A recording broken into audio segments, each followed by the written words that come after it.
তৃণমূলের party office বোধহয় আজকের পশ্চিমবঙ্গে ধর্ষণের কেন্দ্র হয়ে উঠেছে। আজকে সকালবেলাতে মেদিনীপুরে 2024 সালে আমি লোকসভা ভোটে দাঁড়িয়েছিলাম, সেই মেদিনীপুরের নারায়ণগড় বিধানসভা মকরামপুর অঞ্চলের এক বিজেপি কার্যকর্তা, আমার এক বোন, যে সক্রিয়ভাবে 2024 লোকসভার ভোটে আমার সঙ্গে কাজ করেছিল, আজকে সেই তৃণমূলের পার্টি অফিসে তাকে ডেকে নিয়ে এসে তাকে ধর্ষণ করা হয়। মুখ্যমন্ত্রী মমতা বন্দ্যোপাধ্যায় ছবির সামনে, হাসি হাসি মুখ ছবির সামনেই বোধহয় তাকে ধর্ষণ করা হয়েছে। আজকে 2024 লোকসভা ভোটের পর তার উপর এবং তার পরিবারের ওপর অনেক চাপ সৃষ্টি করা হয়, অনেক অত্যাচার করা হয় এবং বলা হয় যে মুচলেকা দিতে হবে যে সে আর বিজেপি করবে না।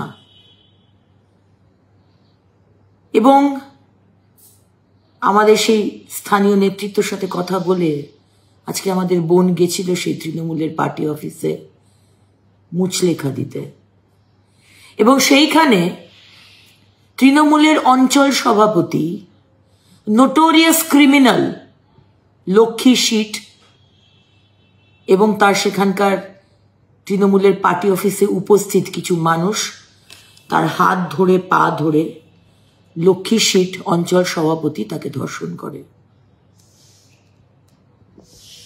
এখন মুখ্যমন্ত্রী, আপনি কেন্দ্রের নামে দোষ দেবেন,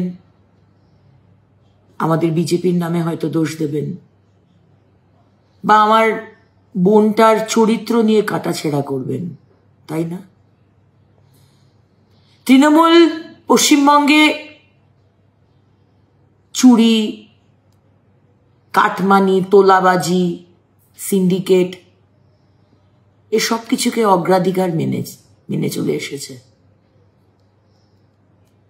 এখন ধর্ষণটাকেও অধিকার মনে করছেন। মানে বলতে চাইছেন মমতা ব্যানার্জি, আপনি এবং আপনার দলের কর্মীরা, যে যদি টিএমসি না করো বা যদি অন্য দল করো, স্পেশালি বিজেপি, কারণ বাকি দলরা তো সেটিং এ চলে আপনাদের সঙ্গে, তাহলে তোমাদেরকে ধর্ষিতা হতে হবে, ভয় দেখাতে চাইছেন। এখন এটাই কি আপনার দলীয় কর্মসূচি, মেয়েদের ধর্ষণ করা, মাননীয় মুখ্যমন্ত্রী?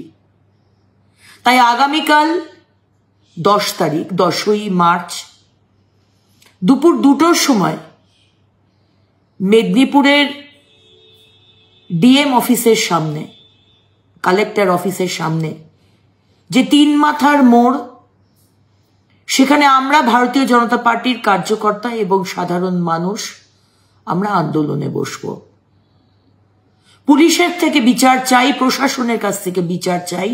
যতক্ষণ না আপনাদের ক্রিমিনাল লক্ষ্মী শীটকে অ্যারেস্ট করা হয়, ততক্ষণ আমরা রাস্তা ছাড়ব না।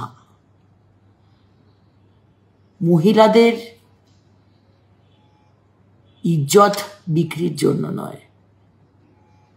আপনি ভয় দেখিয়ে হোক, কি লক্ষ্মীর ভান্ডারে টোপ দিয়ে হোক, কি পিঠে পুলি বানাবার টোপ দিয়ে হোক, কি মনোরঞ্জন করার বিষয় নিয়ে হোক, যেরকম বসিরহাট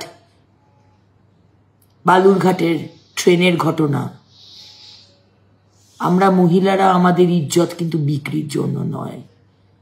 আর কোনো কিছুর সাথে নেগোশিয়েটও করা যাবে না।